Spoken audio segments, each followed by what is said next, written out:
Hey everyone, this is Brian from Madness and Motive here with a recap of the Kouri Richins trial, day 4. If you missed it, I'm going to get you all caught up.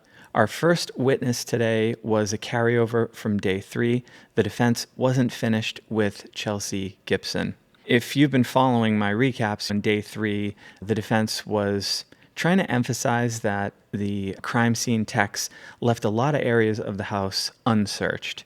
Here, they were talking about 10 separate times between Eric's death and February of this year that the house was searched, and no fentanyl ever found, Eric's work truck not searched, Eric's Apple Watch, which apparently had data on it, was wiped. The prosecution wanted to reframe all those searches that crime scene techs did by saying each return trip to the house was driven by new investigative information, not incompetence. So both sides are battling for that point.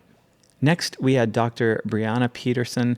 She's a forensic toxicologist.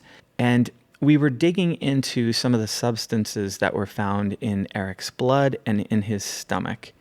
And this got quite interesting, actually. We dug into the fentanyl thing a little more deeply, and they started talking about norfentanyl.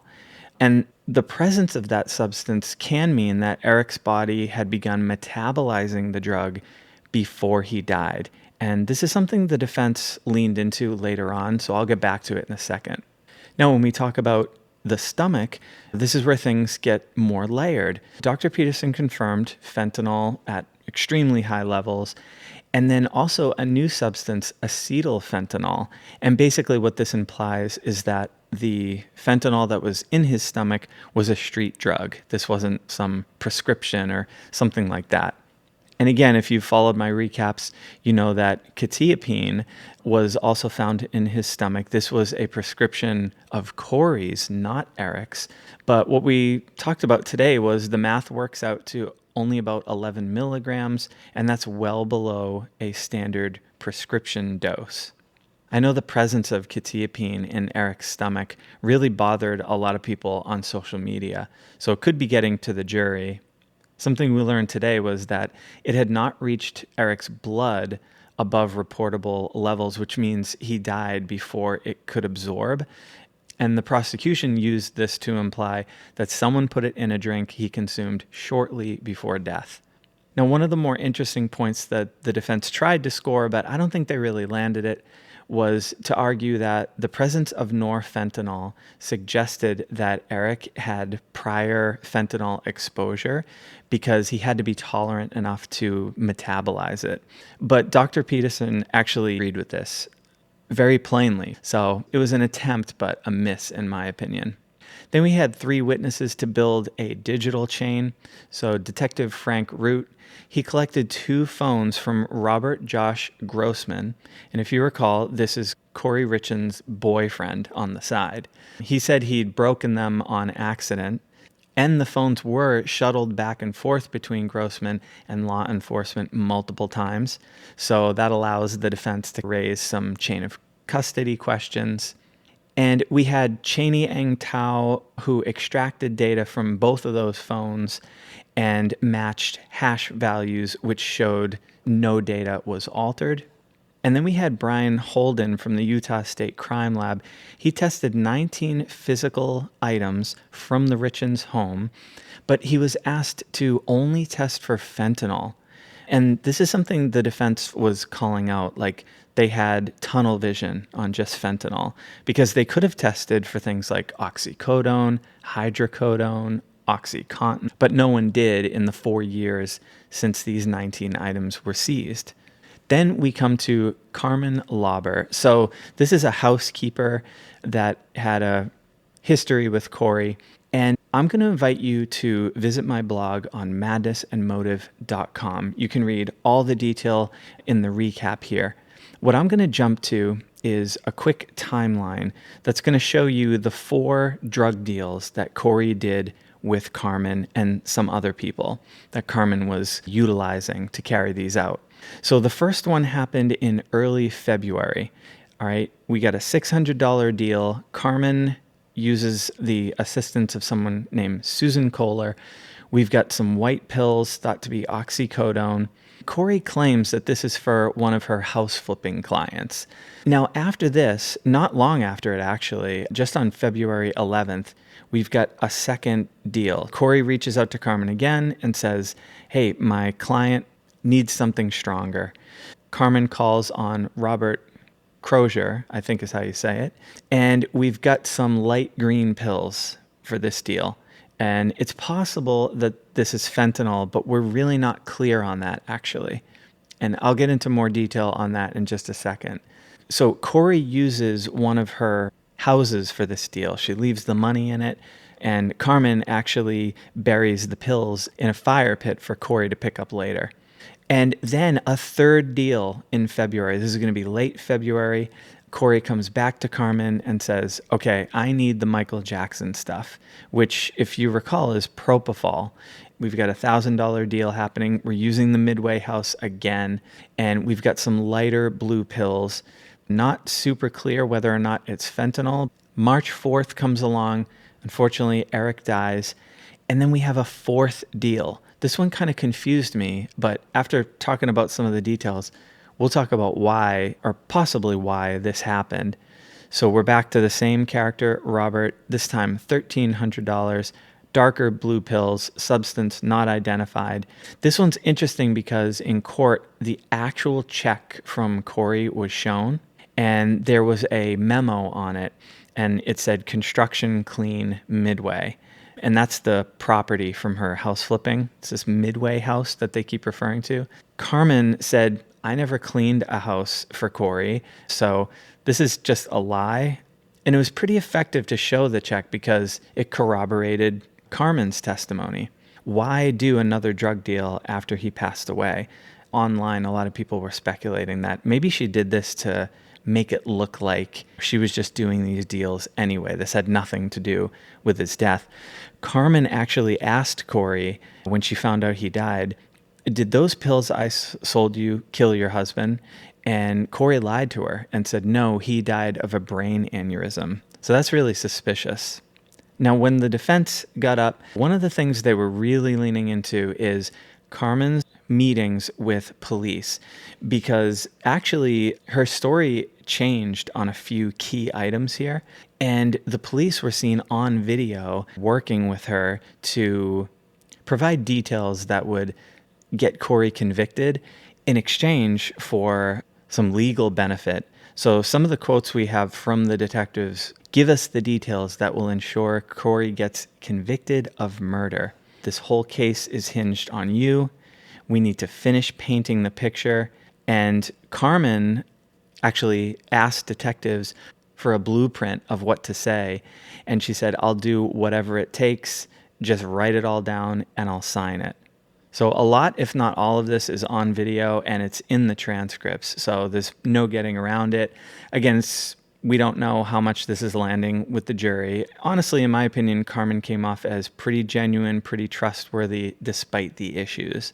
I wanted to visualize her statements that have changed over time. So what I did was, in this table, we've got the left column, and these are the things she was asked about.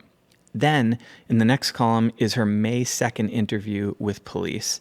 Next column is her May 3rd interview, so the next day. And then the final column is the trial testimony. And visualizing it this way really shows you exactly where her story changed and how she changed it. So some things were not that huge of a deal. The one that really jumped out at me, though, was, did you know it was fentanyl? And on May 2nd, she said, I never dealt with fentanyl. The May 3rd interview, she said, okay, I can tell you the first two deals weren't fentanyl. But then for the trial testimony, she said she told Kouri it was fentanyl that she was going to get her. And Kouri said, go ahead. Now, that's really significant because obviously fentanyl is thought to be the thing that ultimately killed Eric. The defense also leaned into the fact that the detectives themselves could have been the ones that put fentanyl in Carmen's mind by telling her that's how Eric passed away. So not great for the prosecution, but I don't think the witness lost all credibility there. Let me know what you think in the comments, because that was a key moment of day 4. There were some legal sidebars, and one of the incidents that got a lot of attention was a juror passed a note reporting that a spectator was sketching jury members and identifying them by juror number. That is wildly inappropriate. So the sketchbook was confiscated and the person was permanently banned from the courtroom. Our day 4 scoreboard for the prosecution, the acetyl fentanyl in Eric's stomach showed that this was a street drug, so this was not fentanyl obtained through a prescription or a hospital. Supports that story that Kouri's the one that obtained it through those illegal drug deals. We have the $1,300 check that the jury could see a picture of, and they could see that memo with basically Kouri's lie that the $1,300 was for cleaning one of her houses that she was flipping. And the quetiapine hadn't reached Eric's blood, which could imply that it was put in Eric's drink only shortly before his death.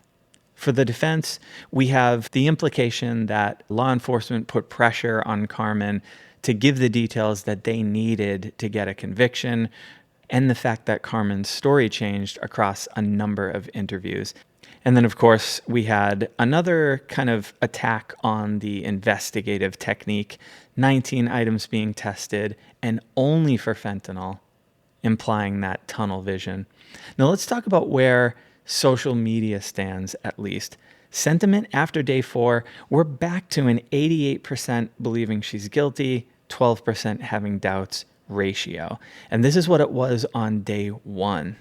YouTube was very sympathetic to Carmen. Commenters were outraged at the treatment of the witness, especially on the learning disability thing. They thought that was really inappropriate and it was too aggressive. So I think today was a backfire for the defense, at least with social media, but we know juries are in a different seat. Reddit was a little more analytical, and that's what we've been seeing as I do these analyses. They argue that Carmen's memory problems are fairly irrelevant because the paper trail speaks for itself, and there were other things that corroborated what Carmen had said. At least one I can remember were some selfies that she took with someone else that put her in a location on a date that she had shared in her interviews and testimony. And I wanted to look at sentiment across the trial. So like I said, guilt sentiment, day 1 was 88%, pretty much the same on day 2. It dropped to 80 on day 3, but if you recall, day 3 was all defense. It was a very short day. So when one side gets to go and the other doesn't even get an at-bat, you can expect this to happen. But today we're back to 88%. I think at least social media really liked Carmen. But we have to remember, look where social media starts on day 1, 88%. So social media is already informed on this case and making up their minds. And ideally, that's not where the jury starts. They start 50-50. They're right in the middle, neutral, and they're getting the facts as the days come. That's the seat I'm in too. I didn't know really anything about this case before it started, and I'm just learning about it each day as I watch and analyze things. So I will say, like, I'm definitely not at an 88%. I'm probably more of like a 75% leaning guilty, but I'm really interested to see what's coming up.